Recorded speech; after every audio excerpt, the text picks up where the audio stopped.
Hello दोस्तों, स्वागत है आपका आपके अपने चैनल उपचार नुस्खे में। हम उपचार नुस्खे चैनल में रोजाना एक लेटेस्ट वीडियो अपडेट करते हैं। अगर आप हमसे जुड़ना चाहते हैं तो आप उपचार नुस्खे चैनल को सब्सक्राइब कर लें और साथ ही बेल आइकन को क्लिक करें, जिससे आपको हमारे द्वारा अपलोड की गई वीडियो सबसे पहले देखने को मिले।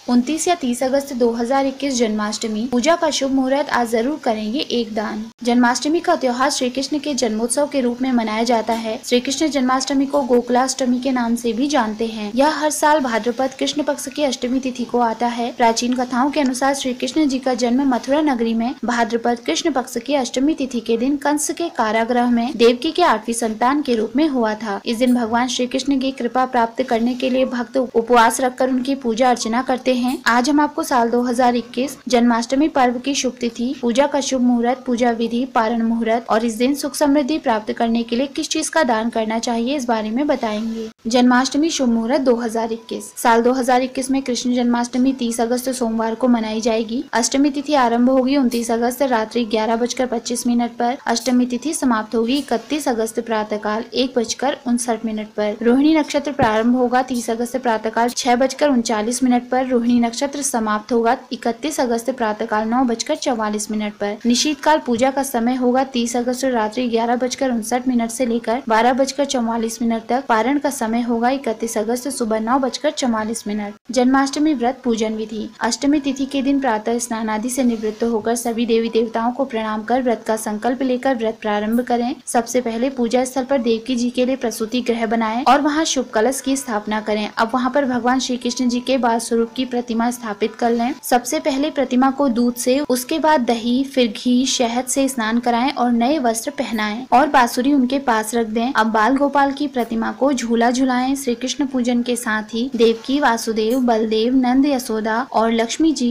इन सभी की विधिवत पूजा करें। कृष्ण जन्माष्टमी व्रत के नियम। जन्माष्टमी का व्रत अगले दिन सूर्योदय के बाद, पारण के बाद ही खोलना चाहिए। जन्माष्टमी का पारण सूर्योदय के पश्चात अष्टमी तिथि और रोहिणी नक्षत्र के समाप्त होने के बाद ही करना चाहिए। जन्माष्टमी उपवास के दौरान फलाहार करना चाहिए। इस दिन भगवान श्री कृष्ण को माखन, मिश्री, पाग, नारियल की बनी मिठाई का भोग लगाया जाता है। जन्माष्टमी पारण व दान की जाने वाली चीजें। इस साल जन्माष्टमी व्रत का पारण 31 अगस्त को किया जाएगा। मान्यता है कि जन्माष्टमी का व्रत रखने और इस दिन श्री कृष्ण जी की पूजा करने के बाद व्रत का पारण करना बहुत ही शुभ होता है। शास्त्रों में कुछ ऐसी चीजें बताई गई हैं जिन्हें जन्माष्टमी के बाद दान करने से व्यक्ति को दीर्घायु, सुख समृद्धि और साथ ही मनोकामना पूरी होती है। तो चलिए जानते हैं इस दिन किन किन चीजों का दान करना शुभ होता है।